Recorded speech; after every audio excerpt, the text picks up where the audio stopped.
look, as I mentioned already, right? Like, I myself am multicultural. All of my friends We are biased, yeah. Yeah, I'm biased. Okay, I am trying to understand like what is the appeal of the sort of protectionist, nativist, anti-immigration Narrative. perspective. Mhm. Not to endorse it, but I'm trying to understand it. Uh-huh. Okay, for me, it's been enlightening to look at like the comments on news articles. So I like subscribe to the New York Times. This is the New York Times, okay? It's often portrayed in the conservative media Yeah, it's as a being leftist, this like yeah. lefty Yeah. rag. You know? Yeah.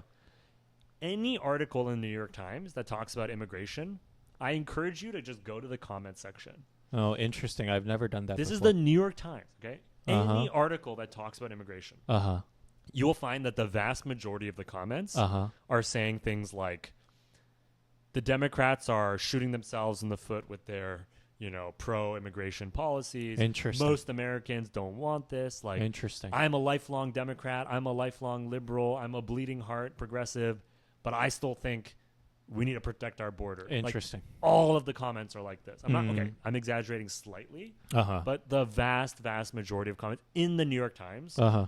are saying that the current border situation is untenable Uh-huh. and that Republicans, they're not saying Republicans should win. Uh-huh. Right? They're just saying the Republicans will win because they're promising stricter border controls. Okay.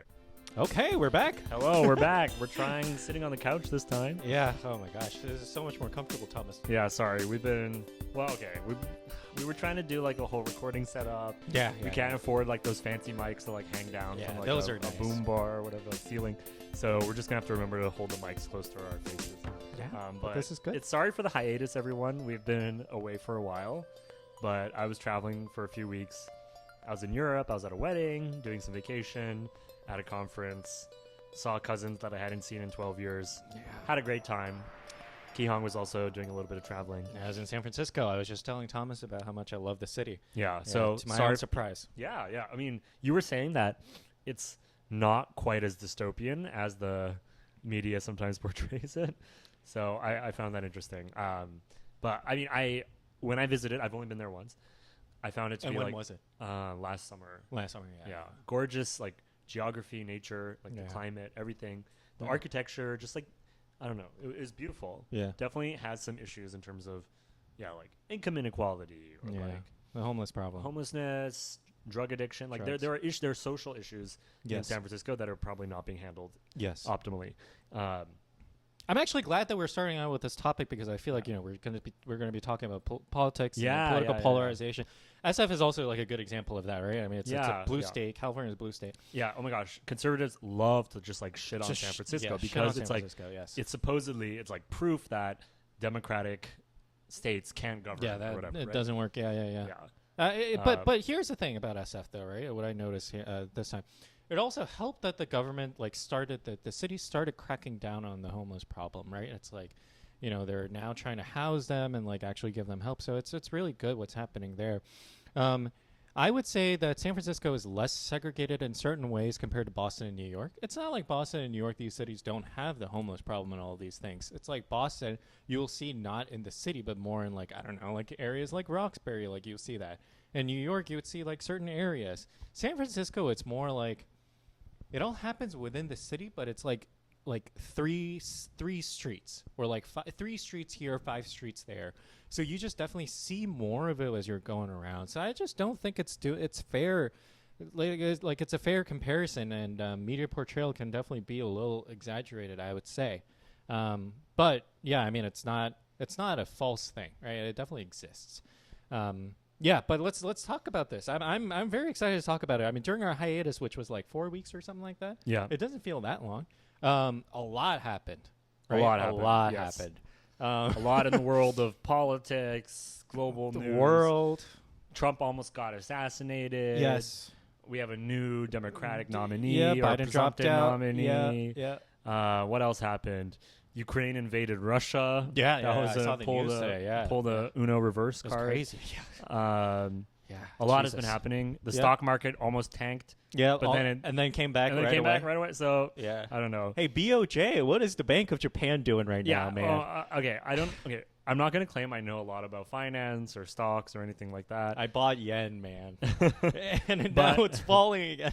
Yeah, apparently Japan is like to blame for the stock market. Thomas, crash talk on to your Monday. I don't contacts. know. Talk to your I contacts. don't know what's going on. But apparently they were just issuing bonds with like very low interest rates. So then a bunch of people were basically buying cheap yen, Yeah, well, they had to converting it defend into their dollars, currency. Yeah, and then using it to buy a bunch of other assets. I don't know. I don't. well, fully it's the understand. unwinding of yen carry trading. We can go into this. Okay, later. we can go into it because you'll probably have Yeah. to explain some aspects Yeah. of it. But basically, long story short, the Bank of Japan deciding to raise interest rates, Yep. even like from zero basically to like to like 0.25 or 1%. something. Yeah, 0.25. Yeah. was like sent shockwaves throughout the global economy or whatever. But But we are fine. buy the It dip. came back. That's what Yeah, I should have bought the dip. All Now right. the S&P is now doing well. Yeah. What else also happened? I feel like the Olympics. Why is nobody Oh my talking gosh, about the Olympics? Oh, and like on the topic of politics and polarization, Yeah. there's all this drama because like All this drama. the Algerian boxer lady like knocked out the Italian woman, and Yeah, I then saw everyone some started Reddit posts. accusing her of being trans. But and she like, she's not trans, right? She just Yeah. has higher level of testosterone. That's I it. don't understand it. Right? It seems like Okay. a very like manufactured controversy. Like people were like finding reasons to be Dude. very upset. I felt very bad for her because she was like just trying to compete, and also competed in the last Olympics and like Oh, it's didn't her even last medal or Olympics? anything. No, sorry, competed in the last Competed in the most recent Olympics. No one had any issues then. Really? But it's like anyway, we can And get it into blew this, up, but, huh? Man. That's already a ton. Which one do you want to That's a lot, yeah. Oh my gosh, all the new memes coming out of the Olympics, right? There's the Turkish pistol guy. You've probably seen these Yeah, memes, the right? hitman.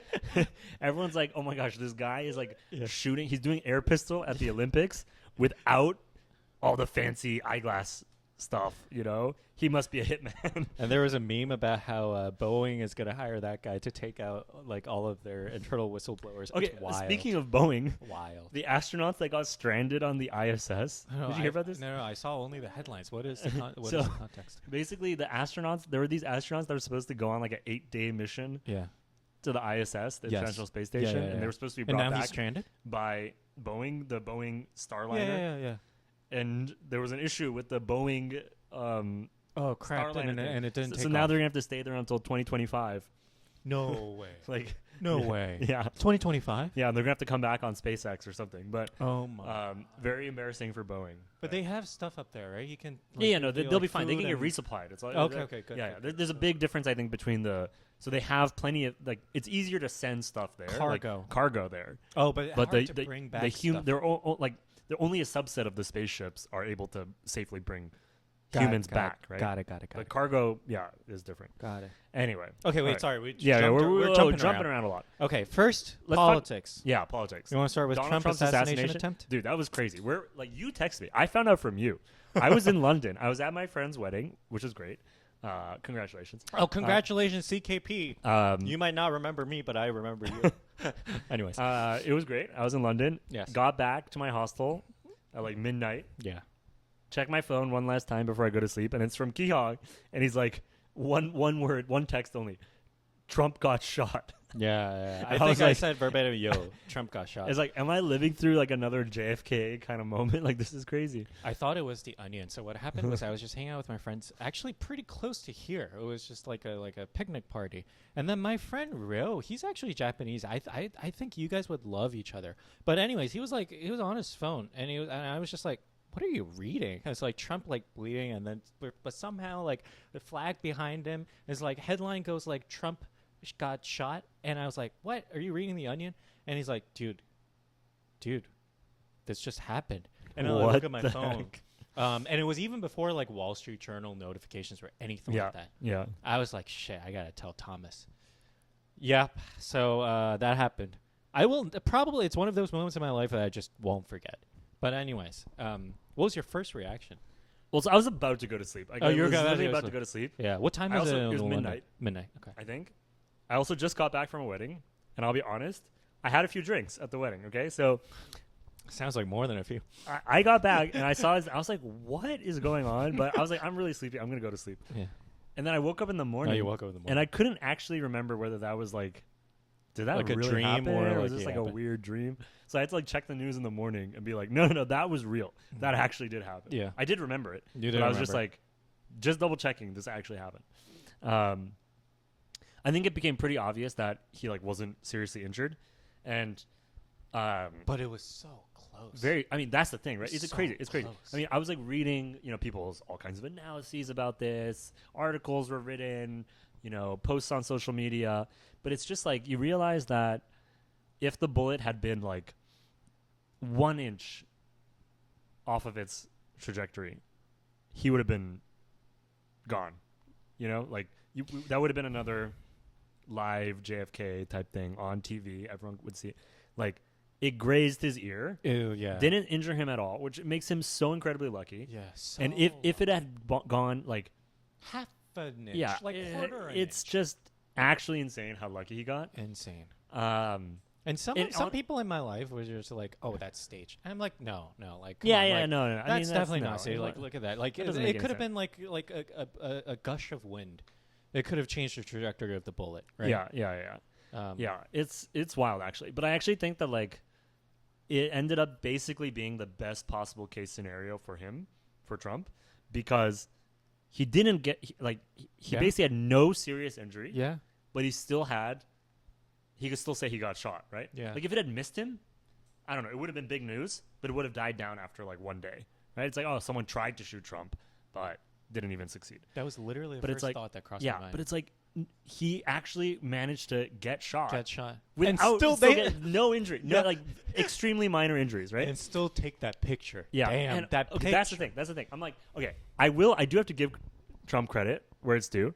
You can love him, hate him. You love him, hate him, man. but like, like the fact that you just got shot and then you like get up and you pose for the photographers Dude. and you like tell the Secret Service Dude, like take something else. I need to stay like. Let me put my shoes on. Like you can hear them talking. He's like, "Let me put my shoes on. I'm gonna stand up." They're trying to take him off the stage, but he's like staying put. He's like putting his fist in the air. I mean, Crazy. I do think it takes a presence of mind. I know to do Yeah, that. I agree. I think you could sort of imagine him as he's like ducking down behind the podium. Yep. What's going through his mind, right? Like, damn, Yeah, I just got shot. Okay, what do I do now? What do I do now? Like, how do I Take advantage. take of advantage of the right? situation? And he like managed to really take advantage of the situation. I actually think if that hadn't happened, if the assassination attempt hadn't happened, I'm not sure Biden would have dropped out. Oh, you think that's why? Because this gets into another thing, right? But I mean, I feel like the Democrats have been like secretly pressuring him a lot, right? That's true. That's Yeah. true. But I do think like at this point it was Mhm. still unclear, right? It was Mhm. like a lot of people were calling on him to resign Mhm. or not resign, but to not run again. Mm-hmm. But it seemed like Biden was very adamantly pushing back against that. Yeah. I think the assassination attempt Was a tipping point. was a tipping point because it made Trump look. I mean, it made him look good. I'll be honest. Like yeah, it's just yeah, like yeah. it doesn't say anything about his policies, but it's like, there was it's such good propaganda, right? Like within a day there were T-shirts with Trump, blood smeared on his face, fist raised in the air, and raising money through Yeah. donations, all this stuff. And I think probably that contributed to Biden deciding, okay, this is actually pretty bad. Like That I'm makes not. sense. Because I don't let's know. be honest, we don't know all, the counterfactual. We don't know. yeah, because let's be honest, we all thought that the moment we found out about that news, I mean, I thought, wow, Trump's got it. Yeah, Trump's gonna get it, man. Yeah, I wasn't sure before that, but after that happened, I was like, okay, if Biden doesn't drop out, Trump's gonna win. Pretty Right, easily. right. And which is really interesting. Yeah. Yeah, and then there was a question of, I got a lot of my friends who like do like sports betting, so now they Oh started my God. expanded into like politics and stuff like that. So they bet on everything now. So they shared with me a screenshot of like who's going to be the nominee. And Is this on like predict whatever? Predicted? I think Predict that's It? Yeah, the, yeah, that's yeah. the website. No, it was some sort of other betting website. And then Michelle Obama had like a plus something odds or something like that, and then Kamala had like a higher. So if the odds number is higher, then it means that it's more unlikely.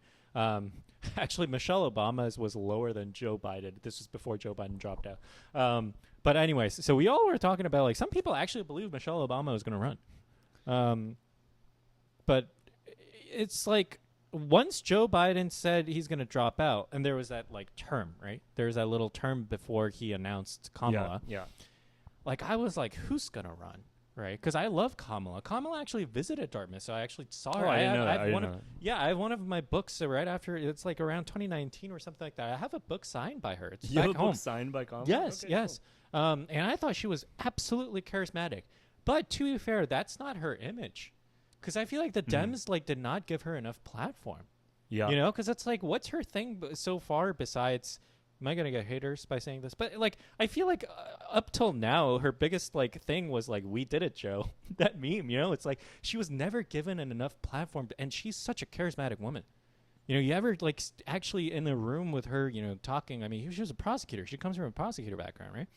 So, but I mean, to be fair, I was surprised that Kamala got the nomination. I mean, in retrospect, it was probably the right thing to do, and it is the right thing to do. But anyways, yeah, I'm talking a lot. Yeah.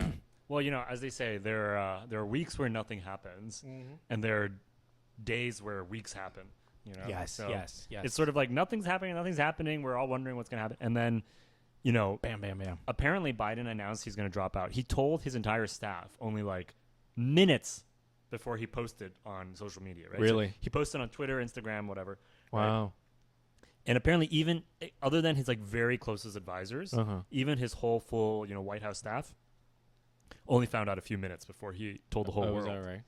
Yeah. Oh, wow. Okay. What does that imply? Yeah, I don't know what that.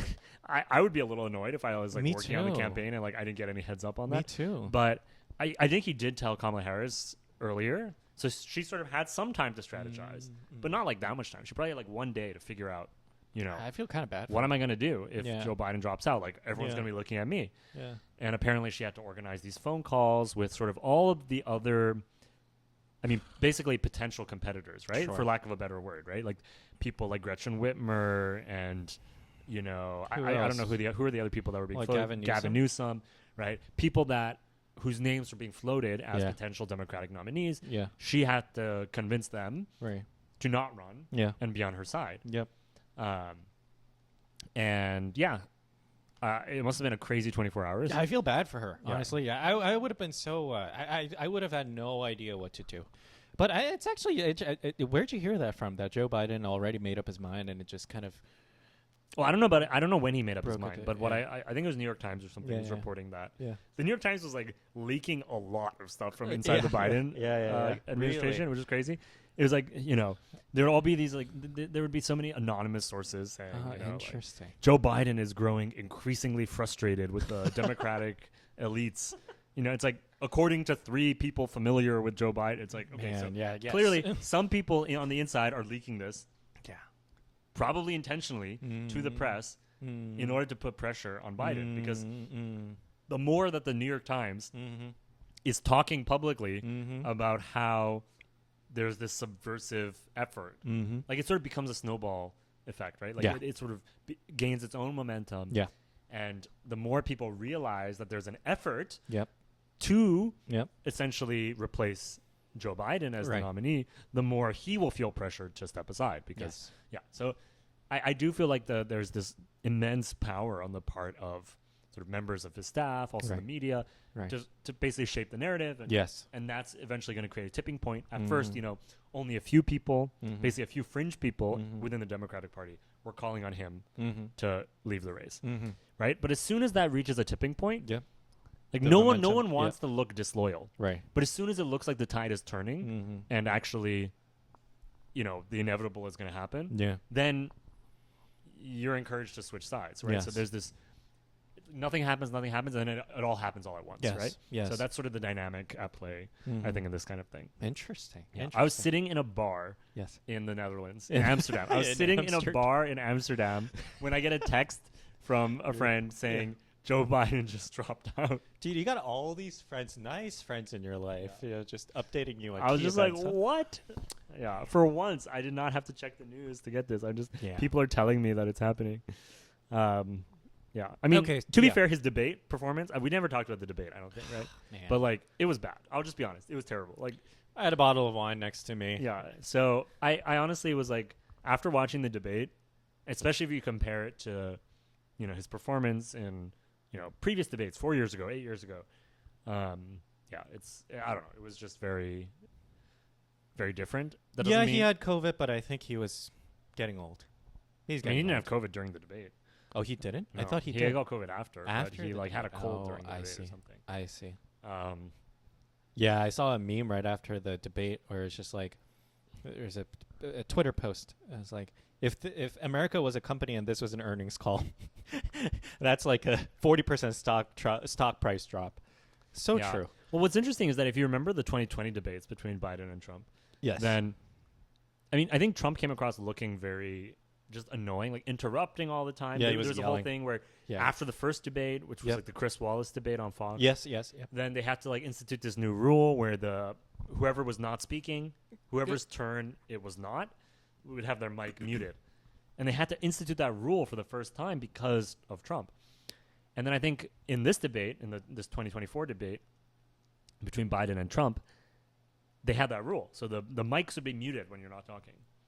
And that actually I helped think I know Trump. where you're going It with this. helped Yes. Trump I agree. because if he had interrupted, it would have sort of taken some of the attention away Yes. from Biden. Yes. But because he I agree. couldn't interrupt, I so agree. he just was silent and not saying anything, and sort of Biden kept digging himself into these He holes. just exposed Biden more. Yeah. Yeah. I don't know. It was interesting. I'm actually really glad that you brought it up. No, I didn't. Nobody else. I made that point some time ago, and then nobody else agreed with me. Yeah, I so agree. The format just really did not help Biden. But anyways, yeah, all of this fiasco. Okay, Yeah, all Biden this drops happened. out. Yeah, Biden dropped. So Kamala gets it. Yes. Yeah. I Begs think the at this question- point yeah. it's pretty much guaranteed. Yeah. Right? Like who else is going to challenge Yeah. her? Probably no one, right? Yeah. So and it's then she definitely gets going it. to be. Yeah. And then I thought she was gonna not succeed, and here we are. Right now, she's tied with Trump. Yeah. Huge. Basically. Yeah. First of all, yeah. In Yeah. the polls, Yeah. it went from being like a pretty significant deficit for Mhm. for Biden versus Trump to being like basically neck and neck now. And And it's like an NVIDIA growth rate. Crazy. yeah, Never I mean, seen nothing like it. I think they set some sort of fundraising records in terms of raising money after Yep. Kamala Harris announced she was running. Yep. So And yeah, then what do these you what, memes. yeah, Do you know the what memes context are you about referring- these what- memes? What memes? There's Okay, a so lot there's of there's a two- lot of memes. Okay, going okay. on. All right. So I am a boomer. All of the listeners know this. There are two memes that I need clarification on. One, Kamala is Brat by Charlie XCX. Is what? Is Brat. What does that mean? Oh, so you don't know this? I was I counting don't know on this. you to explain it. Okay, so I know basically I know a little bit about this. And then two, Kamala coconut tree. Oh yeah, being You know that coconut one? pilled. Yeah. Big coconut pill. Okay, so that one I don't know. Okay, I'm glad. We always compliment each other, Thomas. This is why I love you. All right, so Well, this isn't even getting into the vice president stuff. Well, we can get no. there. We'll get to the Tim Waltz thing.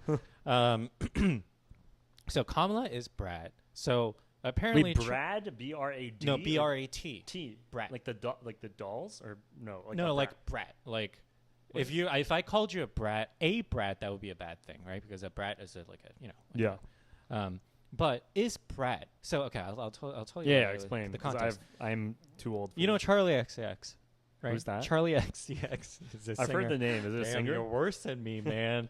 I'm Dude, such you, a boomer. dude, you gotta learn these things to hang out with the Gen Zs these days, Charlie man. XCX. Charlie XCX, she's like a popular pop star singer. She dropped an album named Brat, B-R-A-T, Okay. and it's First so- time hearing of this, by the way. Okay, let's just look it up. It was apparently like a huge success, and it's sort of like new hot album. I asked around people a lot. It's like, what does that mean? So Brat apparently is like the vibe of like hot girl summer. Are you familiar? Okay, with I've hot heard girl of summer? that. Yeah, I've heard of that. So it's I like still don't really know what that means, but I've heard of it. me neither. I'm gonna try. I'm gonna take a shot at it.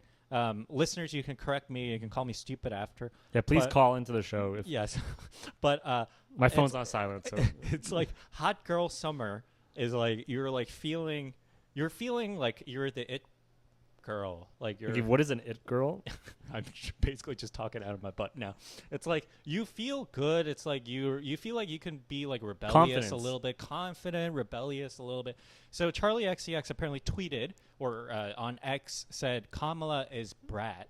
So it's like a lot of these Gen Z kids apparently like loved it, and now it's like they're more politically involved, and you know, Yeah. it's like a big TikTok trend and everything. So I think Kamala is doing very well amongst the young generation. Okay. I need you to explain to me the second meme, the coconut one.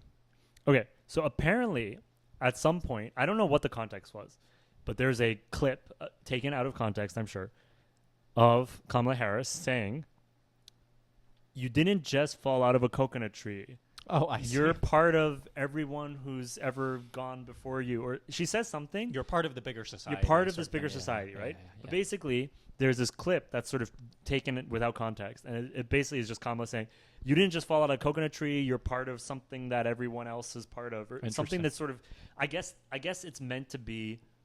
It's mainly being shared by Republican people I saying, see. As a joke. as a joke, like, "Oh my Yeah, gosh, yeah, this yeah. doesn't make any sense. Like, what is she talking about? Yeah, Coconuts?" yeah, Like, yeah. it's meant to be an example of her being incoherent. Yes. I think in the full context, which to be honest, I'm actually not sure what the full context Yeah, was. yeah. But I think my interpretation is that it's talking about, you belong to some sort of something bigger than yourself, and you exist in the context of people who've gone before you. Other that people makes outside. sense. Anyway, that's my charitable interpretation.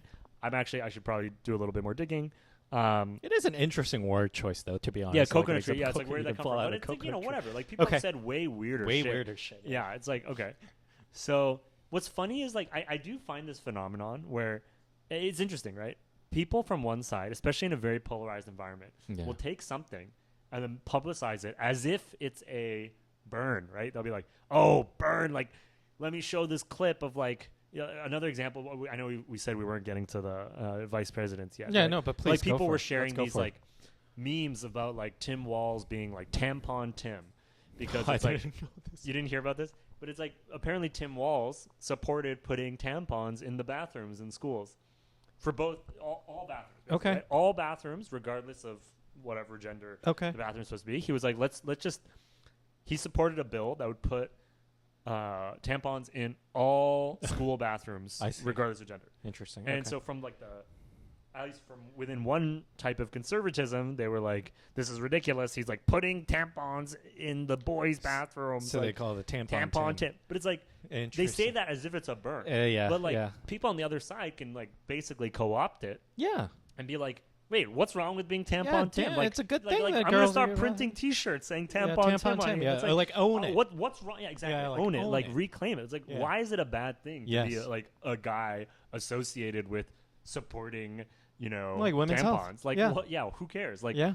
So there's this thing where people will, like, be so maybe out of touch that they'll say something thinking it'll be a burn, but it won't. And I feel like this you see this on both sides. So to be fair, I'll try to think of examples where maybe this has worked on the other side, right? But, like, I think there was a case. You remember Amy Coney Barrett, the Supreme Court justice, the most recent Supreme Court justice, under no. the one that the last person that not the most recent, but the most recent justice that Trump appointed. Appointed. Yeah. So before Ketanji Brown Jackson, Oh, that there was no. okay. No. Anyway, so before Ketanji Brown Jackson, there was Amy Coney Barrett. There was a Okay. big, congressional hearing to appoint her or whatever. And then at one point during the hearing, I think Senator Dianne Feinstein, who's now, I think, dead, asked her or said to her, because she's, like, religious, right? Was like,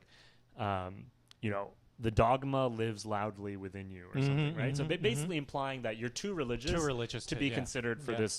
for this role. Yeah. And then basically the religious conservative side, right, was like, well, yeah, let's embrace this. So then took that phrase, "the dogma lives loudly within you," and printed a bunch of T-shirts and coffee mugs and all this stuff, right? So basically, I do think this didn't know happens this. on both sides, where people will say something intending it to be a dig at the person, but then they'll just sort of embrace it and own it. And then, and I think that's happening both with the dogma lives sides. loudly, Yeah. as well as Tampon Tim, as Yeah. well as, I don't know. I do find it very interesting where, you're trying to predict, okay, what can I say that will, Hurt the other the party. other side, but it ends up not doing that because there's there's such a fast turnaround, right? With It's such a fast turnaround. the whole, like, whatever, 24 hours news cycle, social media. People are just trying to, like, get these things that go viral, Yeah. and they don't often think a lot Yeah. before saying something. Yeah. Right. You're so right. The turnaround has gotten so much faster. The virality is so short lived now. I need a little more of that. Thank you, sir. Yeah. All right, so let's talk about Tampon Tim. Okay, so the vice presidential candidate. So I don't know. Have you been following much about, like, J.D. Vance versus Tim Walz? Well, I know. Yeah. Okay. So J.D. Vance nomination. Yeah. I mean that. I don't personally think that was that surprising. Tim Walz for me was a little surprising. I thought Kamala was going to go with Shapiro. Okay. Yeah, to be fair. But yeah, JD Vance. Let's talk about JD Vance. I mean, he's an interesting character. Very interesting. Yeah. So his book. Have you read his book? I'm into the first chapter. Okay. So Yeah. It's actually a really good book. And I would actually not discourage people from reading it just because of JD Vance and who he is right now. If you feel a certain way about JD Vance, I wouldn't let that stop you from reading the book. I think this book standalone as a piece of literature, I think it's very well written. But yeah, I've heard that, and you're not the first person I've heard who said that, right? Yeah, I have a friend who's like very progressive. Yeah, and I am too. But told me like I just started reading Hillbillyology by JD Vance, and I was really surprised that it's like really well written and it's like a good story, and it does make you think a lot about the rise of Trump. I know we were going to talk about it, right? Yeah, the political disenfranchisement, like globalization, people sort of losing jobs and feeling like I don't know, like that all of that leading to Trump. But I'm sure you can put all of these a lot more eloquently. So Thomas said, I'm curious what your friend told you. Probably something similar along those lines. Yeah, I didn't hear that much, but it's like basically that the book itself is very well written, and it does address this very real. I mean, it's just the story. Like when he wrote it, I don't think he had in mind he's going to be running for vice president, right? Like he wrote this book as a memoir. Yeah. I mean, maybe he had some ambitions, but yeah. I do think it's just a story about someone's life. Yeah. So the context is basically, like he comes from like I guess like a lower middle, class, background, and he's, struggling to kind of, fit into this, higher income class U.S. society, right? So he sheds light to the wealth inequality and how much of that permeates through, your perception of the world, right? Yeah. And also just by, location, right? Like where he's from. But also at the same time, right? You could make an argument that, like JD Vance, right? He went to Yale Law School. Right, so he's had like a plenty exposure himself to, one could argue that he's not very accurately representative of, who he's trying to represent in that book, right? So one could make that argument, but it's interesting. So that was J.D. Vance, and I'm sure when he was writing that book, and what he was trying to portray in that, he wasn't imagining Trump as president, right? He's not. He was not originally a big Trump supporter. In fact, he had some harsh words. He for Trump. was. Yeah, he hated Trump. Do you recall the exact words that he said? He was like American. Basically, he equated. He was like worried. Hitler. Yeah, he was like he could be an American Hitler. American Hitler. Yeah, exactly. Yeah. He was very negative on Trump in the beginning. Do you think it's his political ambition that turned him around? Yeah, honestly, I don't know. I find this topic very interesting. I mean, I think I found this very interesting ever since 2016, when Trump was first elected.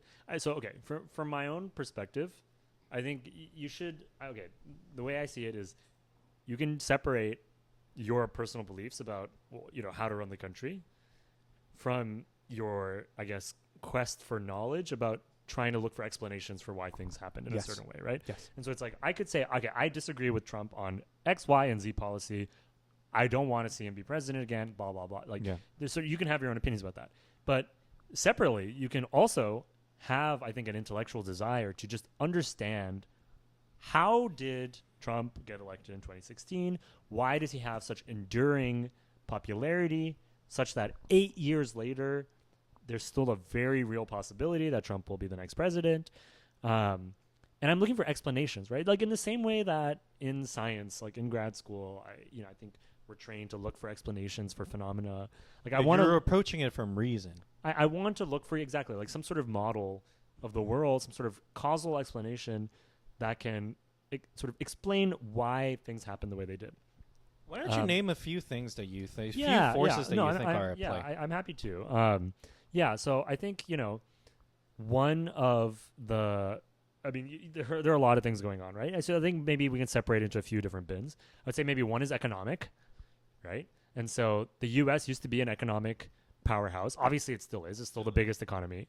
But in terms of manufacturing specifically, right? Like the U.S. used to build a ton of cars and sell them across the world, have factories and all of this. Like I think there's this tendency to look at the past with this sort of nostalgic lens and say, okay, back in the day, you could be a factory worker at Ford in Detroit and support a family and have a house and a yard and 2 kids and, support it all on just a factory worker salary. And now everything's been outsourced and all of our goods are made overseas. We've outsourced all these jobs. All the elites, all the sort of coastal elites, right? There's this sort of phenomenon of the coastal elites, people in California and people the Northeast, in the East Coast, have sort of taken over the way, like running things with greed. Whether it's private equity buying out all these smaller companies and outsourcing jobs to overseas, or big banks, 2008 getting bailed out, which is so interesting because I think people often associate Republicans with fiscal conservatism and lower taxes for the rich and corporate bailouts and whatever. But I do think that I think it's pretty evident that the Republican Party is splitting, right? There's sort of what you might call the MAGA Republicans, the sort of pro-Trump Republicans, and the sort of old school Republicans, people like Mitt Romney or John McCain. And these are just like totally different. Very different. Like they really have very little in common, to be completely honest. And I think like the sort of pro-Trump turn in American politics is very much motivated by this nostalgia for the past and looking at ways in which the U.S. has compromised some of its, quality of life standards for, non-college educated, middle-class people, right? It's also very nationalistic, right? Protectionist, Protectionist, sort of, mercantilism. Keep jobs here, put tariffs on other countries, etc. I think this goes hand in hand with immigration policy. So it's connected to economics, but this is starting to get into the cultural territory as well. Right? There's a common theme of protectionism. Like one of Trump's big current platforms is crack down on immigration, build the wall, all this kind of stuff. And I think you don't just see this in the U.S. Right now in Britain, right, in the U.K., there's a huge, okay, I don't want to overblow it, but there is currently a bunch of unrest in the UK. I don't know if you heard about this, but I'm there are sure all these you know riots better. all over the UK right now about immigration. So a lot of countries in Europe are sort of taking this slightly, or okay, maybe not slightly, taking this rightward turn because of recent immigration, concerns about cultural assimilation of recent immigrants and all this stuff. And parties that are basically trying to crack down on immigration and promote more, nationalist and even in some cases ethno-nationalist policies are gaining popularity. Not just in the U.S., but in the UK. And Poland. Other countries as well, I assume. And so again, we can separate our own personal opinions for this, right? I have a very multicultural background. Very few of my friends are actually Americans born and raised. Most of my friends here are from all over the world, and I like that, right? But I'm just trying to look at the explanation. Right? We're investigating this academically. And I think it's interesting that there's people, I don't know, the fact that immigration has become such a flashpoint, right? I do think that there's this dynamic of scapegoating, right? Which whenever things are going wrong and there's sort of people for various reasons are facing dire circumstances or an economic downturn of some kind, you want to blame it on someone. You want to blame it on, basically you want to blame it on anyone other than, yourself. And it may not be their own fault. Right? I'm not saying it is their fault. But there's the quality of life for the average, American, especially if you're not college educated, has gone down in some ways. And you want to blame that on someone. And it's easy to blame immigrants for coming and taking jobs. Taking away the jobs, So anyway, I think part of what Trump is tapping into is that. Now, how that relates to J.D. Vance and Hillbilly Elegy, it's interesting. Because I don't think Hillbilly Elegy was ever making a point about... I watched the movie. I never read the book. But I don't think he was ever making a point about immigrants being the source of these problems. No. I think he was basically just trying to speak to his own personal story and... get people to empathize and have some compassion for the forgotten Americans. People from, Kentucky and West Virginia, from coal mining towns who their towns are now being decimated by the opioid crisis, and there aren't jobs, and all the factories are closing down, and all this stuff, right? And I guess bringing in as well identity politics and the fact that in a lot of circles, like the fact if you're white, you're considered privileged. Yeah. And I think part of the point of hillbilly elegy was like there's all these that's not necessarily true. Non-college educated, poor white people who live in counties that have a huge opioid or fentanyl crisis, and they're not privileged. Like they're not privileged by the same They don't definition. fit the linear scale of and so like giving some voice to that. I don't think he was trying to sort of put down anyone else. He was just trying to speak to that story. So then how he got from that to now the sort of, I mean, I've seen, I guess, some videos of J.D. Vance talking since becoming the vice presidential nominee, and it seems so different, right? Like, so it's not about this kind of, okay, let's have empathy for these forgotten people. There's this like bitterness of, we've been wronged by, the Democrats. We've been wronged by the immigrants, by, and the narrative is very hostile. Yeah, it feels hostile. It feels bitter. So. Yes. And also in the RNC, the Republican National Committee, Trump invokes God. Right? He mentions God. How do you feel about that? Okay, so in terms of like him being saved from the assassination attempt? Yes. I mean, or I think he said something along the lines of like, I heard voices and I had clarity. Or in that moment or something like that. To be honest, I didn't watch his speech or anything from the RNC. I mean, a big part of his base is evangelical Christians, right? So you have, I mean, evangelical Christians, so basically like Protestants who, it's hard to just like define exactly what evangelical means, but so you think he's just speaking to the constituents and there's a big constituency, which is, it's not just that they are pro-Trump, right? But it's also that, like 1 in 3 Americans is like evangelical Christian, if not more, maybe more, I don't know, right? Are 1 in 3 people that you met in college evangelical Christian, or that you met at your consulting firm? Not right? even. And so there is this sense, I think, that even though they make up a big part of the country, especially in the heartland, especially not in the coastal regions, right, that they're not represented in politics, in business, in higher education, and so on. Right. And so Trump is this figure who's going to give a voice to this constituency that is a big constituency in the country, but is not represented in sort of the institutions of power, the halls of power. And Trump even had this line where he said, like, all you Christians, if you just vote for me, you won't have to vote again. Or whatever. And people obviously got very concerned about that because they're like, what do you mean? What do you mean you don't have to vote again? So, it's interesting because I don't think, like, because it's such a big constituency in this big voting bloc, I wouldn't call them marginalized. But it is also true that in a socioeconomic sense, they are probably. They're not. Right. They're not like they're running. They're not running the country. Yes. But in certain part, like if you've ever lived in parts of like the Bible Belt, right? Like the geographical split of it. Yeah. Like it can be. You'll have a very different experience of this if you ever live in a place like I don't know, parts of Georgia, parts of Florida, even parts of Texas. I mean, it can be very different. I mean, I'm so glad that you brought that up, like city and how like where people live, sort of defined your exposure to other people's like thoughts and stuff like that. It's like we blame social media for groupthink and echo chamber and all of that, but it's like even IRL, like in real life, like that's already happened. We're so segregated. No, that's definitely true. Yeah. Sorry. No, go ahead. I think I finished my thought on that. Yeah. So J.D. Vance. Yeah. Well, okay. So for rise of Trump. On that point, I do think it's interesting. You mentioned how Trump is bringing up God and like talking about how, basically making these explicitly religious references. Yeah, because I didn't think about that. For me, it was like, oh, he's trying to assume a higher moral ground. Yeah. And I do think you've seen this push in certain states to also make religion more front and center in the politics. For example, in Louisiana, there was this whole case where the state government is basically saying put the 10 Commandments in all the classrooms, etc., putting more sort of explicit signs of religiosity into public spaces, right? Whether it's classrooms or whatever.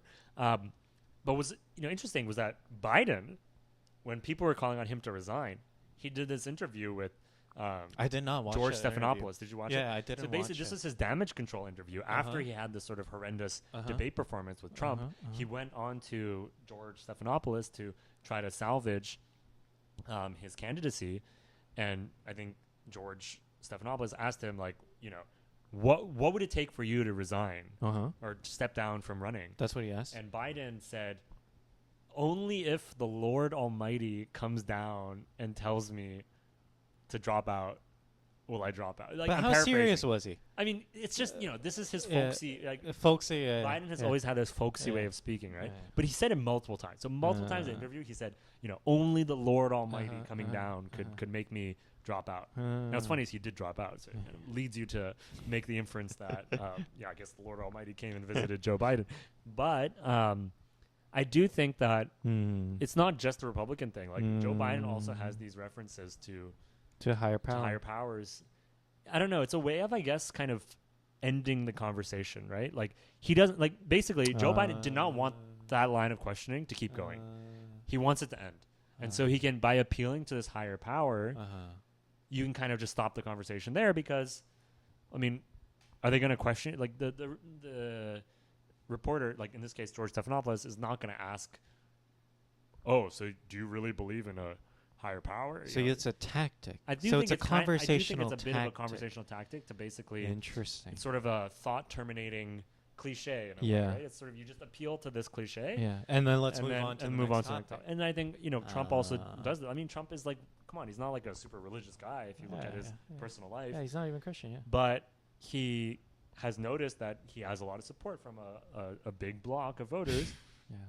And by appealing to his demographic, he's able to get votes. I mean, I don't know what's going on inside his mind. Maybe he had some life-changing experience after getting shot. I don't know. I feel like if I almost got shot like that, that could trigger a lot of intense soul searching. Maybe actually, Who knows? It was Who knows? It was funny at the RNC. I'm glad you brought this up. But J.D. Vance seemed like he was on a mission.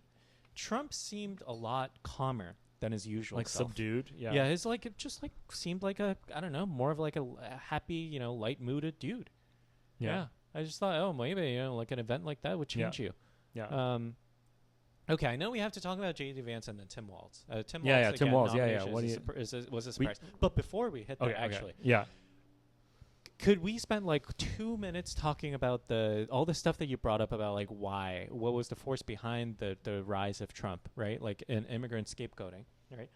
How can we debunk that, right? Like how legitimate do you think that our argument is, right? So it's like our political affiliations once again put aside and how we feel about Trump as a human being. It's like how legitimate is that argument, right? Like how much of the marginalization, right, of the socioeconomic, displacement of these forgotten Americans, right, was really driven by globalization and immigration. I mean, obviously, we need to, do research if we were to go into this topic, and we need to have data speak for us. But, how much of that is that versus how much of that is like, changing of industries and industries advancing from, labor-intensive economics to like more technology-intensive economics, right? Yeah, it's a very good question. So, okay, I think there's many ways to address this. I think like on one hand, you see that certain companies, ostensibly American companies, took jobs that existed in the U.S. and then shipped them overseas. And then offshored, right? And so basically like they could have just continued employing people in the U.S., but instead, just to save money, took those same jobs and shipped them overseas. And I can see, understandably, like I can understand why someone would feel aggrieved about that, right? Like their father, their grandfather, whatever, worked in a factory making cars in Detroit. And now Detroit is a shell of its past self. And all the cars are being made somewhere else, right? And the same thing could go in many other industries, not just the auto industry, right? Now I do think that there is a certain kind of selfishness to this of like, okay, well, don't those people over there also deserve, livelihoods and jobs? But it doesn't have to be the zero-sum game, right? Like, and especially like these companies are just trying to make a profit. And so the reason they're going overseas is because they can pay people over there less. And give them fewer benefits and fewer protections. Right? It's like instead of paying someone $15 an hour in the U.S., you could pay them like $3 an hour.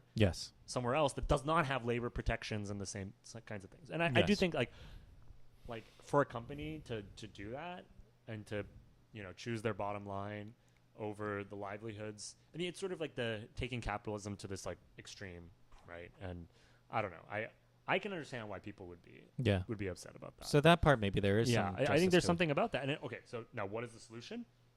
That's the hard part, right? Trump is saying put a tariff on all imports from China, for example, like 10% tariff. I forget exactly what amount, right? Oh, I think it's higher. Higher, more than Much yeah. higher. So basically, everything imported from China will have a tariff on it. And okay, that is one way to incentivize companies to not do that and bring jobs back to the U.S. But in the short term, it may also make inflation worse because it's going to make all the things that you're buying from China, the factories are already there. Okay? Yes. They Yeah. can't instantly just bring the factories back Yeah. to the U.S. So in the short term, all the things that you're relying on, which are made in China, Yeah. will get more expensive. Yeah. And so what looks like this sort of protectionist, pro-American policy, short term is going to actually hurt the wallet of Americans, especially those on the lower income side. Yes, right? that's the catch, and I think So- that's what I really wanted to get to, because like I feel like the intention and impact of policies are definitely one time. There's a time lag to it, and also the impact never goes as intended, right? So.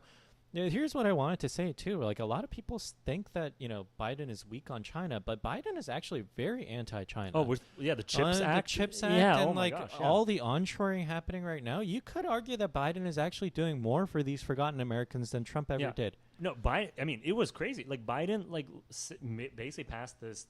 Was it an executive order or did he sign? I forget what exactly it was. I think it was Basically signed making by it- that Congress. Yeah. making it Yeah. essentially illegal for Americans to work Yeah. for Yeah. certain Chinese companies Yeah. in the chip, like specifically in the semiconductor industry. Yeah. And you crack down on Huawei. Yeah. So many things Yeah, happening. yeah. They're forcing Very these. forcible steps. Yeah, forcing these chip companies to make foundries in the U.S., like TSMC Arizona, like I don't know, like all of these things happening right now. Yeah. It's like, pretty like strong moves. Yeah, absolutely. so it's interesting. It's interesting. Okay. Okay, so then there's immigration as well, right? Yes, Which- immigration. okay. Yes. Okay. So on that topic, look, as I mentioned already, right? Like I myself am multicultural. All of my friends we are biased. Yeah. Yeah, I'm biased. Okay. I am trying to understand like what is the appeal of the sort of protectionist, nativist, anti-immigration Narrative. perspective. Mhm. Not to endorse it, but I'm trying to understand it. Uh-huh. Okay. For me, it's been enlightening to look at like the comments on news articles. So I like subscribe to the New York Times. This is the New York Times, okay? It's often portrayed in the conservative media Yeah, it's as a being this leftist, like yeah. lefty Yeah. rag. Yeah. Any article in the New York Times that talks about immigration, I encourage you to just go to the comment section. Oh, interesting. I've never done that. This is before. the New York Times, okay? Uh-huh. Any article that talks about immigration, Uh-huh. you will find that the vast majority of the comments Uh-huh. are saying things like the Democrats are shooting themselves in the foot with their, pro-immigration policies. Interesting. Most Americans don't want this. Like, Interesting. I'm a lifelong Democrat. I'm a lifelong liberal. I'm a bleeding heart progressive, but I still think we need to protect our border. Like, Interesting. all of the comments are like this. I'm not Mm. okay. I'm exaggerating slightly, Uh-huh. but the vast majority of comments in the New York Times Uh-huh. are saying that the current border situation is untenable Uh-huh. and that Republicans, they're not saying Republicans should win. Uh-huh. Right? They're just saying the Republicans will win because they're promising stricter border controls. Okay. Now, why is this such a big deal? Yeah. I think there's maybe a few reasons. Okay, I think one is maybe just like some sort of fairness or like, I don't know, rule of law type thing. People think that, okay, here's a process, like people should follow the rules. I mean, you probably know some people who are trying to get green cards or whatever, Yeah. and it's a long process. It is. It's hard It is if you hard. follow the rules. And then meanwhile, the southern border doesn't like seem to be Yeah. as enforced. So it's like, okay, I'm not saying that that's a better, easier way to do it because, okay, if you cross without legal status, then, it makes it very hard to go in and out of the country and all of this, right? Yeah. But, there does seem to be this, like, I guess, increase in border crossings that Sure. people are concerned about. Sure. Okay, now I think there's also like economic reasons of if you have more people who are looking for jobs, it's going to bring down wages, right? And so, in some sense, actually, big corporations or employers benefit from more immigration Yeah, because cheaper then they wages, can yeah. there's just Yeah. more workers looking for Yeah, jobs, so yeah, they can pay yeah. people less. Yeah. So that's like one thing. It pushes down wages. Yeah. I think in the UK right now, we talked about the sort of protests and riots going on in the UK. I think a big part of that, I mean, it does have to do with economics and wages, but I think also part of it is just cultural. People have this sense of like cultural pride Yeah. and want to live in communities where people share their culture and share their language, and like don't like the fact that many people who don't have the same culture or language are coming in. Mm-hmm. That's also I know I think if anything that might be a bigger thing in Europe. Mm-hmm. I mean, Than because America, in the U.S. it's like people are coming in who have a different language, but I don't know, like in Texas, like 50% of the population is like Hispanic Yeah. or something, right? So it's Yeah. not like the culture is that different. Yeah. Maybe there's a language. I mean, everyone. I don't know. Like I don't think it's I as get big what of a you're saying. flashpoint, right? I You get know what I you're mean? saying. Like, Yeah. like in fact, in Texas, many of the like Texas is a red state. Many of the people are voting for Republicans, but are themselves of Mexican or They're Guatemalan, immigrant, or they're origin, immigrants yeah. themselves. And so it's not necessarily the cultural issue; it's maybe more of the economic issues. Interesting. That That whereas in makes Europe, you sense have to sort me. of like white Europeans Yeah. protesting against immigration from North Africa. That's a and pure the Arab cultural world. pride And there's thing. like a cultural, I think a bigger cultural gap there versus, okay, people who are like, you know, Mexican or half Mexican worrying about people from Guatemala coming in. Yeah, yeah, It's, yeah. That it's a makes very sense. different situation Makes sense. in makes North sense. America versus in Europe. Makes sense. So I don't know. More economical thing. Okay. So what I'm hearing at the end of the day, Thomas, is that we probably should not just discount that, dismiss those narratives so easily. I mean, you have to understand them. Yeah, I mean, it doesn't make us Trump supporters, obviously, at the end of the day, but it is it probably explains a lot to, you know, the forces behind the rise of Trump. Okay. Yeah, I think it's worth looking into explaining. Okay, like my own personal stance is that we should increase immigration. I do think there should be a process. It should be easier. Okay, like my mom is not a citizen, right? And like every single time she comes into the U.S., gets harassed because she has a green card, but it's like she doesn't live in the U.S. My mom would probably So- want to have a conversation with your mom. Well, it's like okay, she could just come Same as a experience tourist, to everyone, no yeah. problem, right? Yeah. But she has a green card, but like because of my dad's job, doesn't live in the U.S. They it's always a nightmare. they And- always ask my mom, why didn't you come back? Like, why are you there for so long? exactly. Yeah. And it's Yeah. like, come on. So I'm very sympathetic. Yeah. I mean, okay, I am a citizen, okay? So it's like I have this privilege of I don't have to worry about getting harassed at the border. Yeah. But, like, I would support there being, like, more immigration, you know, or making it easier Yeah. for people. Like, especially, I have so many grad student friends Yeah. who are, like, have been living in this country for 5 years doing grad school. Yeah. And, like, yet still have to jump through crazy hoops Mm-hmm. to, like, get work authorization and permanent status in the U.S. And I know I might be sounding very problematic with this statement, but I'm just going to say it. Even borrowing these Trump supporters' narratives, these are high quality immigrants. These are high quality immigrants that will make the pie bigger in America. And yeah, we're I mean, I still guess it very depends what you strict to mean them. by quality, but like, yeah, I mean, it's No, I know, Yeah, but yeah, I'm, in I'm terms of, like, borrowing their economic- narrative, right? Economic contribution, all of that, productivity. productivity. Yeah, all it's like that. I mean, from a purely like financial or fiscal Physical perspective. perspective, yes. it's like, yeah, like It will help you by H-1B letting them visa in. holders are going to pay a lot in Yes, taxes. yes. And I think people might draw a distinction between like high skilled visa applicants and I guess, well, okay, so there's also the question of like asylum seekers versus economic migrants and all of this. I mean, I think it really does go back to this question of like, what is a country? Like, what are borders? I think we talked. Did we talk about this in an Yeah, earlier we episode? kind of did it Yeah. in place, I think. Yeah, and It it's might have like been our it is first weird episode. because in a certain sense, right, having a border, it's a weird concept, right? Like Yeah. like if we just go back to first principles, like having a border, what it means I is really that started a conversation here. this group of people Yeah. will say, if you cross this line, Yeah. we will arrest you, or we will kick you out, or we will Yeah. shoot you, or like Yeah. something. We will use force Yeah. to prevent you from crossing this line, this Yeah. imaginary line in the ground. Yeah. So it's kind of weird to sort of see it as some kind of Yeah. fundamental moral Yeah. truth that Yeah. like, oh, your illegal immigration is wrong. It's like Yeah. you're walking across a imaginary line Yeah. in the ground. Social construct. It is a social construct. Yeah.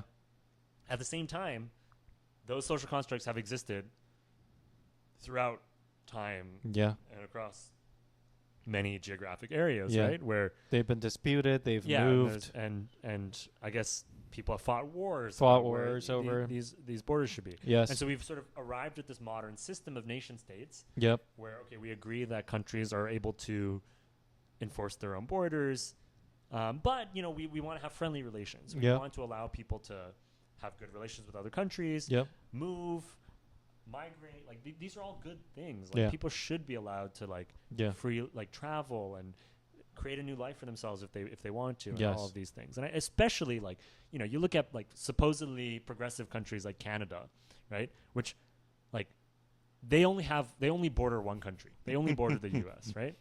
And so like the Canada just avoids having the same immigration problem as the U.S. because they only have a border with the U.S. Yeah. And Canada is the second biggest country in the world. And like we think of Canada as being very progressive. But like basically they have claimed the second biggest country in the world with a population of only 40 million people, much smaller than like I don't know, the 10 or 15 biggest countries in the world. Yeah. And they have a policy that they will arrest or use physical force to stop people who want to move there, Yeah. who are fleeing cartels and war zones Yeah. and dire economic conditions. And Yeah, so it's yeah, like, yeah. you know, there's this huge privilege Yeah. of being in a place Yeah. that has, you know, a well-functioning Yeah. state and land resources and And so much of it Natural is the resource- luck of the draw. and there is a luck of the draw. So Yeah. I do think richer countries, places like the U.S. or Canada or European countries, have a ethical obligation to take in people. But there has to be like a process. Interesting. I do think Yeah, know, yeah, yeah. I think that's when we will lose. That's the part of the argument where we You'll will lose people. start losing people. Yeah, yeah, yeah. And I Yeah. think some people will say, Yeah. so to play the other side of this, people will say, no, we don't have an obligation, Yeah. right? Like Right. we are our own country. Yeah. We have a right to enforce our borders. And we're paying taxes. And we have no obligation to other people. They Yep. need to sort out their own lives. Yep. You know, and it's tough. It's tough. I mean, it's a genuinely hard question because Yeah. okay, there's also this question of like brain drain. Like, do you want to just take Yeah. all Yeah. the yeah. migrants Yeah, from brain other drain countries is a yep. big and one. then Yep. all the people who have like become doctors and PhDs in their home country Yeah. we're now providing incentives for them to just move to the U.S., Yeah. get high-paying jobs, pay taxes here, Yeah. when they in sort of a different world they could be helping their own country, right? Yeah. And so it's like there's this, I don't know. I mean, I've also heard that brain drain has been overblown and it's not actually as big of a deal I've heard the as- same. Yeah, so I genuinely don't know, but I mean, especially in the U.S., the U.S. has been founded on this idea of it's a country of immigrants, and so I think like the idea of being a nativist in the U.S. is pretty nonsensical. It's like there is no native. There's no such thing as like there's Native Americans, right, who are indigenous, Yeah. but there's no such thing as like white Americans it's are true. not like the native Yeah, population of America, right? The white So- people were immigrants. So yeah. So every like the vast Yeah. majority of people in this country are immigrants. Yeah. Not all countries are like that. For example, Japan and Korea Yeah. are not like that. Okay, Yeah, they're Japan and not. Korea, the majority of people are not immigrants. Yeah. Yeah. Okay, but in the U.S., most people do come from somewhere else if you go back far enough, right? I'm sorry. Yeah. We're talking about Vance. We should finish up. We should finish up Vance and Waltz. And Waltz. Okay. Yes. Yeah. So Vance and Waltz. So Waltz. We talked about tampon. We Tim. talked about tampon Tim. Okay. I just wanted to make sure that was a conversation that we had before we started hitting recording. Okay. So Tim Waltz, was it a surprise for you? I never heard of him, frankly. No, really. I knew that he was a governor of Minnesota before, but yeah, I thought Shapiro was going to get it. Okay, Just so because why did you think that? Just because he was more like he's just better known than Tim Waltz. Yeah, as you said, Tim Waltz, like I knew of him, but it's just like he never had really a platform. And Yeah. it seems like this guy's killing it right now. He is. Yeah. I mean, all the memes, especially. All the memes, yeah. So okay, so I'm curious about Josh Shapiro. So I've heard Uh-huh. that Josh Shapiro, one of the reasons that he was not chosen may have been because there's sort of the very progressive wing of the Democratic Party. That's, I guess, especially the pro-Palestinian wing when it comes to the Israel-Palestine conflict. was not super happy with Josh Shapiro. Damn. Okay, Josh Shapiro is Jewish. Do you have contacts in DC? I'm not saying this, or no, this is all public information. Oh, right, really? Oh, okay. Maybe I just live under a rock. So Josh Shapiro is Jewish, and I don't think that itself is the issue. I think the issue is that he came down pretty hard on campus protesters. Right? So sort of during the pro-Palestine protests on campus, I think Josh Shapiro was more vocally critical of the protesters compared to other Democratic politicians. Interesting. And I think I don't know. I can't read minds, right? But if I were Kamala Harris, I might be potentially worried about losing the sort of young Gen Z, very progressive, very pro-Palestine bloc within the party. Okay, that's one issue. Oh, that's a really good point. Yeah. I mean, we haven't talked much about the Israel-Palestine conflict, which is still ongoing, but we kind of did last time, didn't we? Like campus protests and stuff like that. Yeah, we did. Yeah. It's crazy. We actually covered a lot more than you think. If you think about it, the past episodes, yeah. So, I think Josh Shapiro had a lot of other stuff going for him too. Like, I mean, he's a governor of a swing state. He's very popular in his home state, which would have probably helped with potentially even turning, Pennsylvania for the Democrats, etc. But okay, Tim Walz. I was actually just listening to an article talking about like he has like dad vibes or whatever. It's all about how Tim Walz is this like Midwestern dad and relatable. He's a high school teacher. He's like a gun owner. He, was served in the military. All this kind of stuff that appeals to pretty like moderate people. Yeah. But I think also I've seen the Republicans now trying to paint him as like far left, super progressive. I think because he was governor of Minnesota. Minnesota is sort of where the George Floyd protests started, right? So Minneapolis, going back to 2020, when George Floyd was killed, then he was, I guess, the governor. So so the narrative would be that he allowed Minneapolis to burn. There was all these riots and protesters. And so he's being painted as this like far left person. But actually, the Democratic Party is trying to paint him as a like more of a moderate more figure. of like a, if anything, almost a traditional like gun owning, fishing, football coach. Like ex-military. So I don't know. What do you think?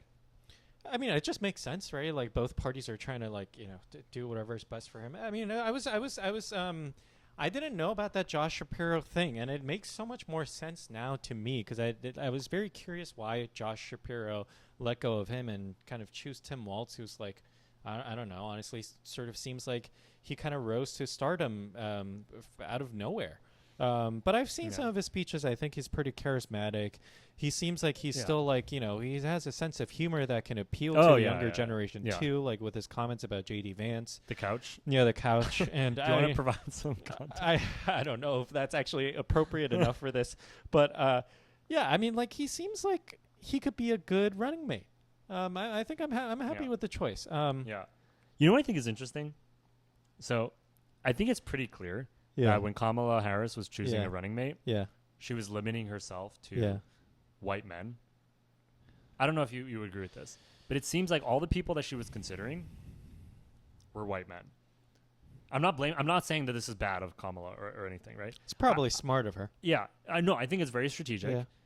I think there's this sense that if she had chosen either another woman or a non-white person, it would have been a vulnerability, and she has to like somehow rein it in or bring it back to the center by like choosing like a white man as her running mate. And there's like no question, like on the Republican side, like no one bats an eye at two white men on the ticket.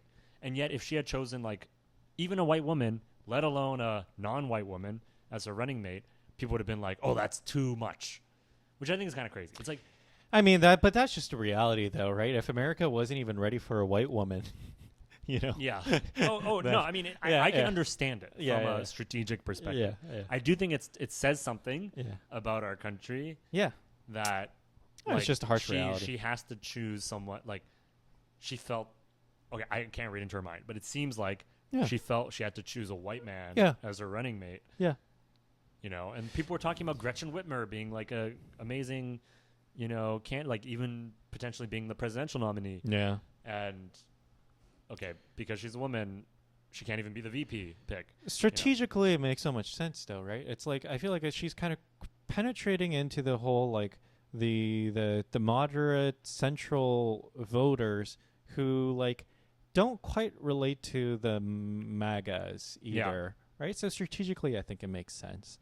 I think I honestly now I can see Tim Walz being a good choice. Yeah, I think it's a very safe choice. Yeah, I don't know. I think I understand.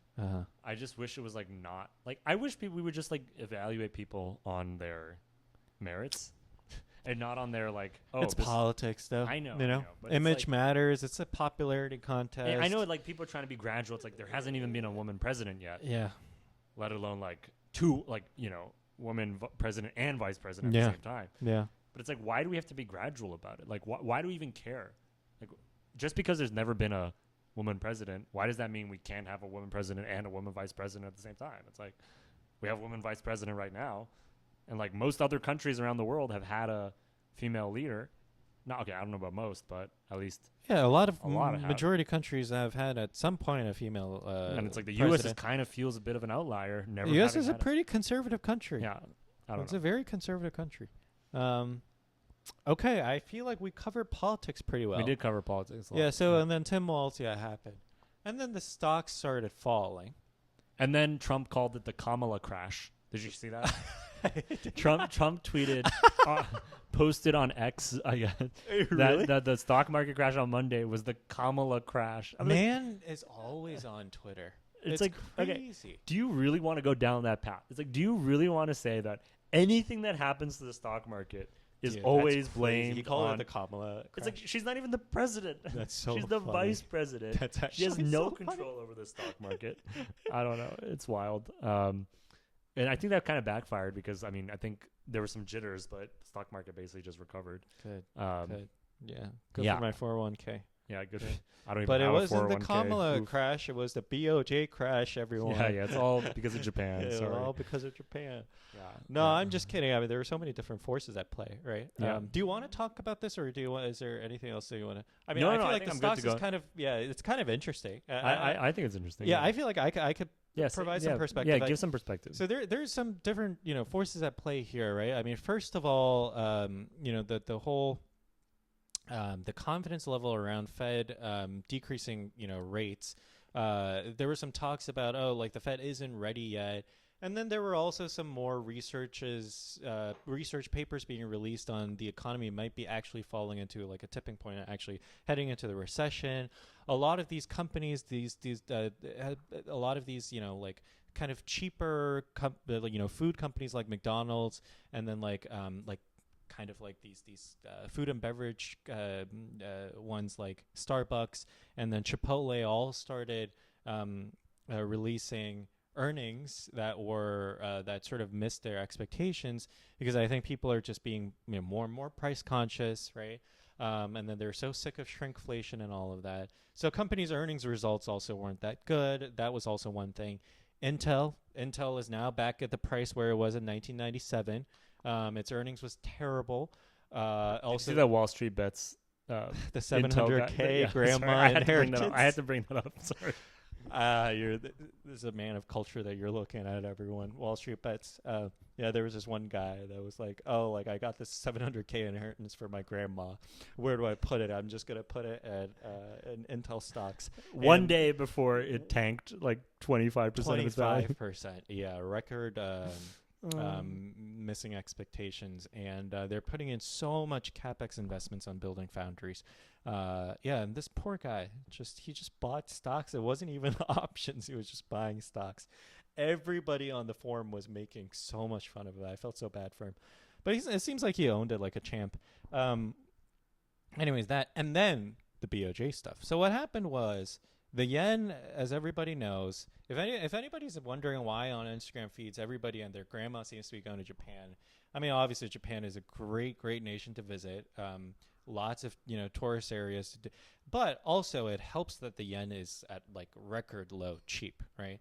So the Japanese government always been like, like it's the same thing for Korea too. A lot of the big Japanese companies like Toyota and these ones are like export driven companies. So local currencies being weak actually helps their, results. So it's like, the stocks do well with the yen being devalued.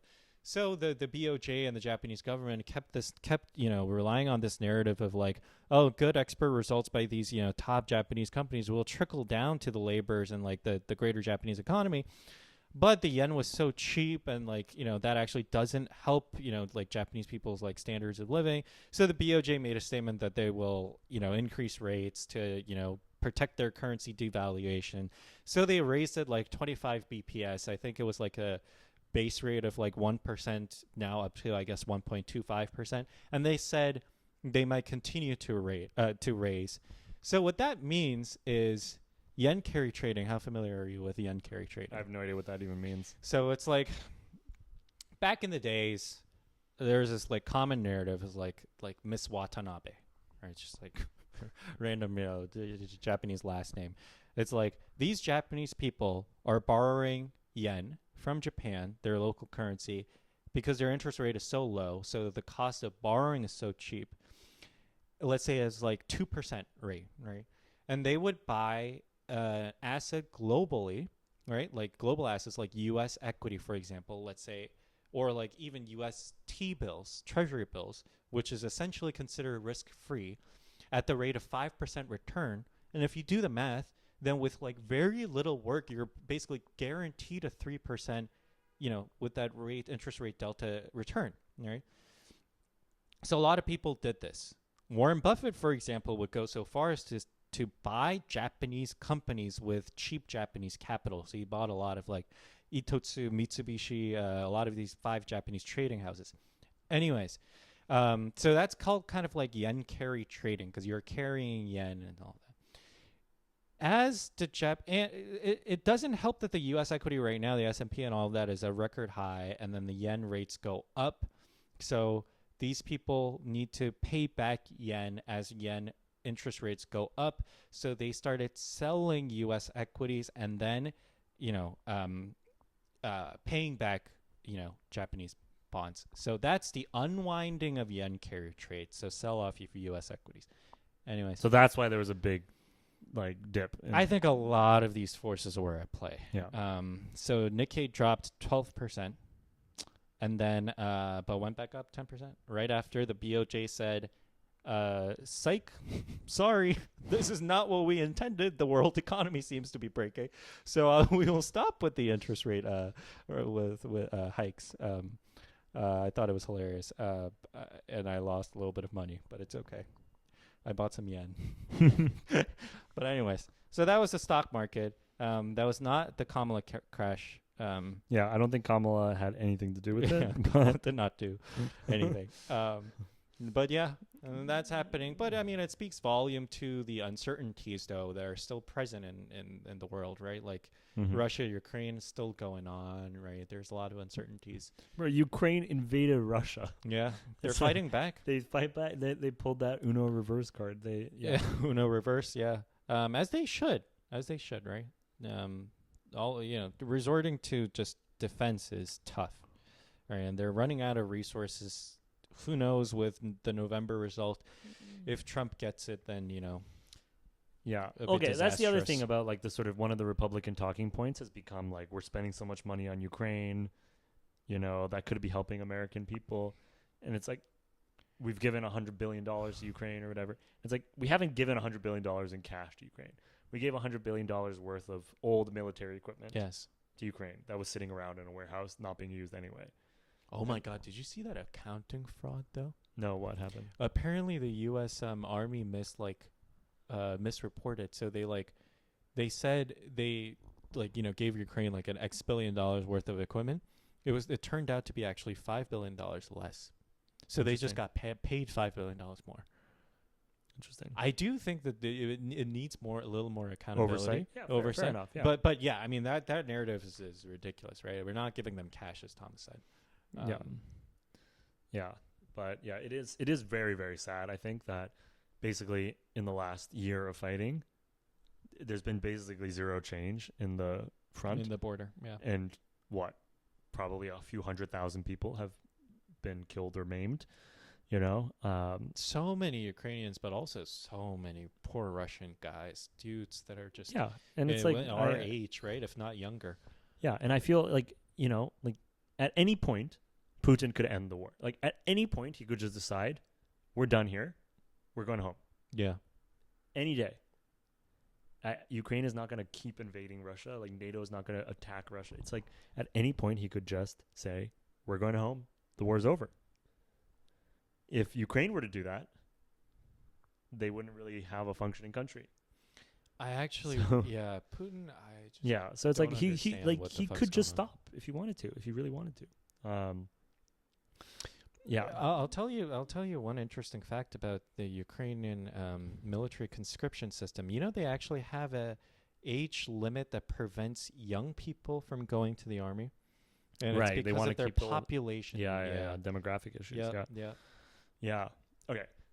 This is my own personal hot take. This is not aimed at Ukraine because I think many countries have this policy, but like I'm very much against conscription. I don't think people should be forced to fight. You tell my people. Sorry, yeah. You tell my home sorry country. to the Korean people. Okay, I do think it's I so agree. like I find it very weird that you can sort of force someone to like fight and I don't know, engage in warfare. Right? Yeah. So active duty, that's a different thing. thing. Some sort of like conscription for like national service or something. I don't necessarily have a problem with that. I think like,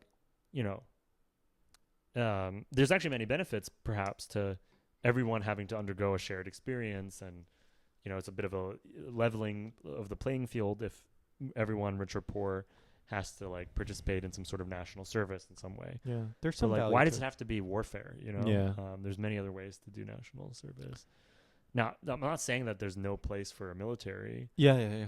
Like I'm very privileged in the sense that I like live under the protection of the U.S. military in many ways. But I think it's a good thing that the U.S. has an all-volunteer military right now, right? And it's not like picking people up off the streets and forcing them to fight. Yeah, I mean the number of volunteers though that they're going down every year, right? It makes sense.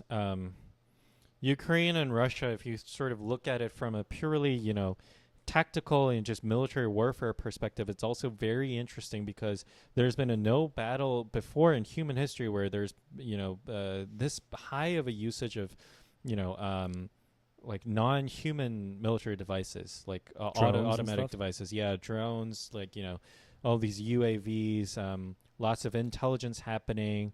Also, I know this a little bit from work, but the Ukrainian software engineers are doing God's work out there too. So they're taking old Russian equipment, updating the software so that they can still use the hardware with Western software. It's just like wild stuff that they're doing over there. Yeah. I think all countries will be able to learn, and I do really believe. I'm probably like one of the very few people who think this way, but I think this might fundamentally change how warfares look, in the future. I think this might be the watershed moment. For sure. Yeah. Things are definitely changing. I think people are realizing that all the sort of old modes of fighting are not worth that much. Yeah. And, would you rather have like 10 $10 million tanks? Yeah. Or like, 10,000 drones. Yeah. It's scary stuff. Scary stuff. Yeah. I will say, like, I hate what war does to people. And like, even if I want Russia to stop fighting and leave Ukraine, and I want Ukraine to, I want there to be peace, and I want Ukraine to push back the invasion, which is an unjust invasion of their country.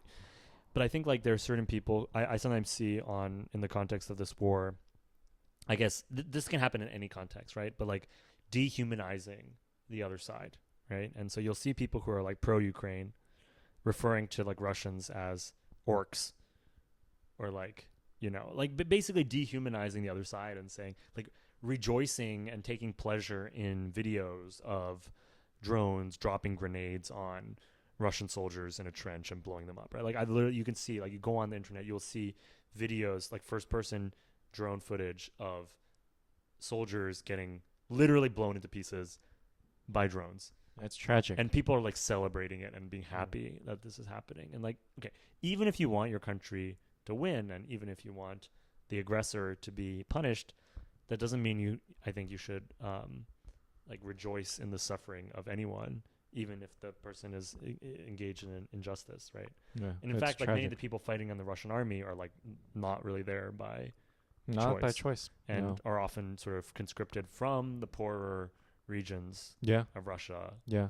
So, I mean, yeah, you think Putin's son is out there fighting? Yeah. But it's like, yeah, I don't know. I do. The whole situation does make me, very sad. Yeah, it's tragic. And I can't believe it's still going on. Yeah. It's been what, like almost 2 years, right? No, more. 2.5. Yeah. It started February 2022. Sorry, February 2022. Jesus Christ. Yeah. Yeah.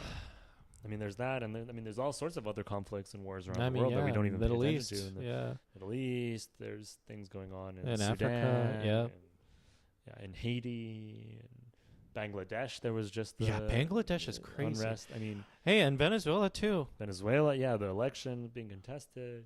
There's the assassination of Ismail Haniyeh in Tehran. Crazy. That was crazy. That was actually crazy. I mean, they hit a bomb in the guest house 2 months prior to him visiting, and then dude, low-key, it actually like kind of scares me to travel. Yeah, it's crazy. Yeah, I mean, I would say like, okay, I won't pretend that I know the right solution to like these geopolitical conflicts, which are, very complicated, but I do think that, I sort of, maybe this is like as close to a moral absolute as I can get, but it's like, you should not celebrate or rejoice in the death or the suffering of like anyone, no matter how bad they are, right? Like, you might think it's like a necessary evil that, you take someone out, right? Like Osama bin Laden is like planning another, attack, and you might want to stop that or something. But, like when Osama bin Laden was killed, there were people out in the streets. Like this happened while we were in high school, right? Do you remember? It was like I remember. It was I was in Abbott 2011, I think, right? Yeah. And it's like people are out there, USA, like chanting, celebrating, and I just feel like there's something very wrong about that. If like even if this guy is very bad, and we I might feel relief that he's no longer a threat. It feels weird to go around and like celebrate the fact that someone was killed. Yeah. Or someone was. Yeah. I don't know. I hear you, man. I actually do remember that. Yeah, I've forgotten that moment for a long time, but I know it's come back to me. Yeah, man. A lot of stuff going on. Good. Yeah, a lot of stuff. In the last few minutes, is there anything personal in your life that you want to share with our listeners, Thomas? Right now, any sort of personal developments that you want to share? This is a very public setting. I don't know if I want to. Okay, fine. I mean, why don't I go? Okay, you go. Listeners, I actually loved SF so much, so I will start trying to. Think of ways to move to SF. No, don't leave me. But don't leave. I think to be honest, Thomas, I think SF might be a great city for you as well. Oh, so really? If you could move with I like me, Boston, then though. I know you like Boston, but also I feel like Cambridge and Boston are very two different places. Yeah, when I say Boston, I really mean Cambridge. You mean Cambridge, yeah. And I like Cambridge. I like Cambridge as well. Yeah. What should we talk about next? Next topic. So one thing we talked about, or we have been talking about for a while, is regrets. I like this camera angle, by the way. Oh, you like it? Yeah, I like how we are just so comfortable. Yeah. So regrets, man, huh? What kind of regrets? Talking about regrets? Yeah. I got a lot of regrets. Things you would do differently in high school, things you would do differently in college, early career, things you said that you regret, things you've done that you regret, places you've gone that you regret. People that you dated that you regret. Okay. Are you comfortable with this being the next topic? Yeah, sure. Why not? Okay. Why not? I'll tell everything. Sounds good. Yeah. Okay. So. All right. Next time we'll be back with that topic, and until then, stay put. Take care, everyone. Take care. Peace out. Bye. Bye.